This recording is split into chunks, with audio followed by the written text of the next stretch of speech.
My first day on the carnivore diet was absolutely awful. I'm going to be sharing with you exactly why I'm on it, everything that I ate throughout the day, and then the temptations that I had, and why I plan to continue on going on my carnivore diet. I have rheumatoid arthritis, RA, and I've had it actually for what I think a few years now. I was recently diagnosed a couple of months ago, and I am doing this purely on shaking things up and trying to see if this diet will help at least get this RA into remission.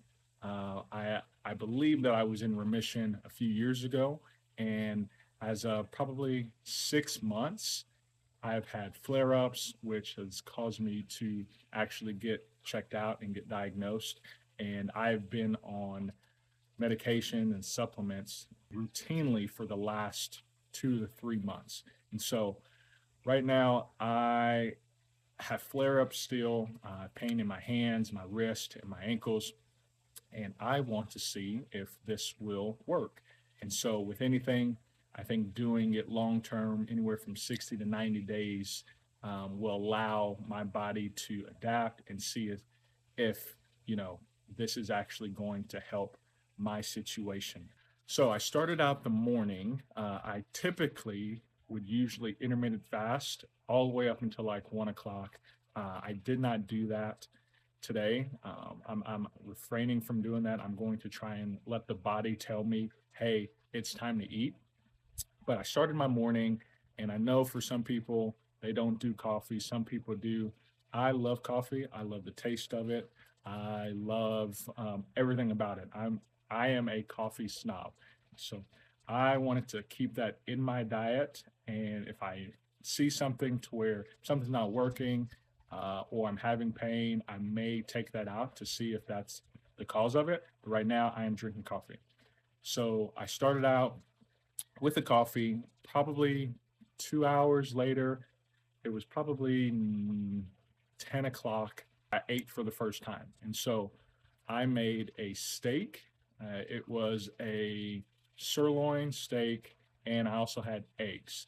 The reason why I made that steak is because I knew we were going to have steak as a family that evening.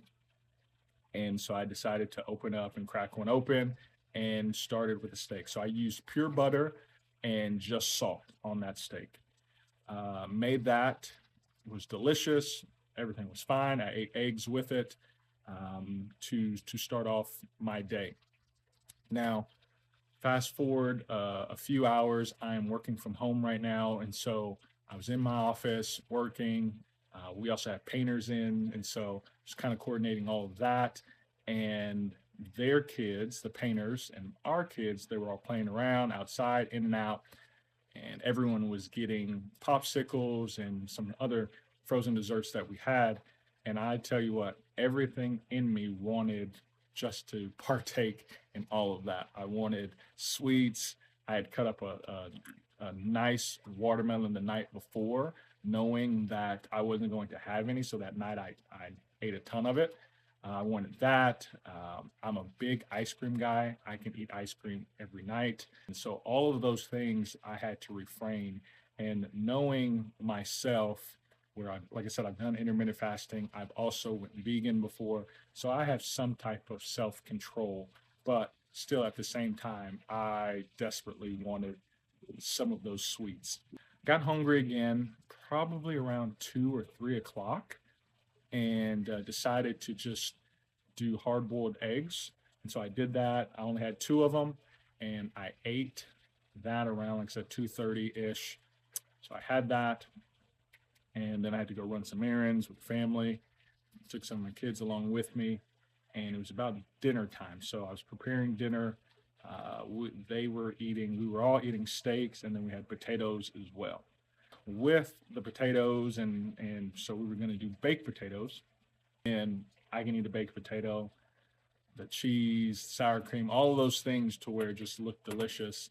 I had to refrain from that as well. But I grilled everyone's steak on the grill. What else? So I had a ribeye, and then everyone else had sirloins. And then I also threw on two sausages.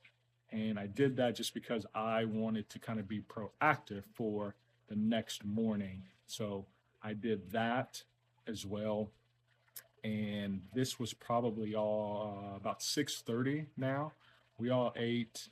I had enough food. I had actually had leftover steak also for the following morning, so I could have that for breakfast.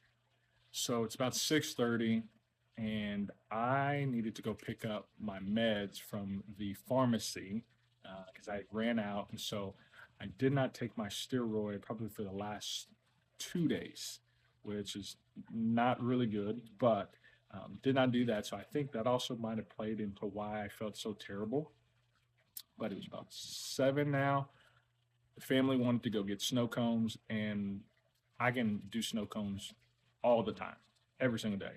And I went up and bought everyone's snow cones, and I did not get one. When swung around and got my medicine from the pharmacy, at that moment, leaving from getting snow cones, I started to feel terrible. My hands started to hurt, my feet started to hurt, and I felt not what's the word for it?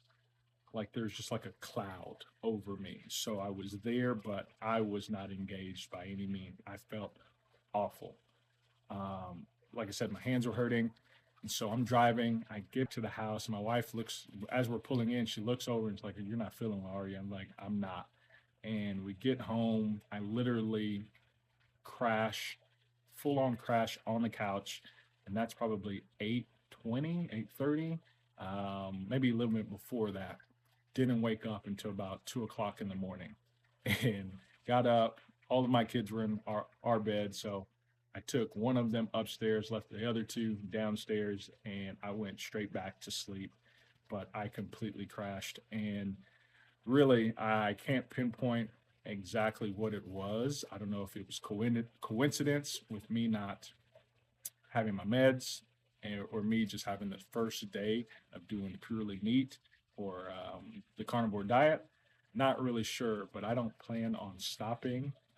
Today, I did have breakfast, that leftover steak with no eggs. So I just did the steak and sausages. Fantastic, feel fine. I did wake up with pain in my hands this morning. That probably ended around 9:30, 10. So yeah, that was the first day. I plan on continuing because with anything you have to give it time. I'm going to count this as a one-off to where it was the first day and I felt terrible by 7:30. I don't really think that will be the case going forward, but I will definitely keep you updated and let you know exactly how this is working out and how the carnivore diet and my RA, what that does to my RA. So thanks again for being here, and we will see you guys in the next one.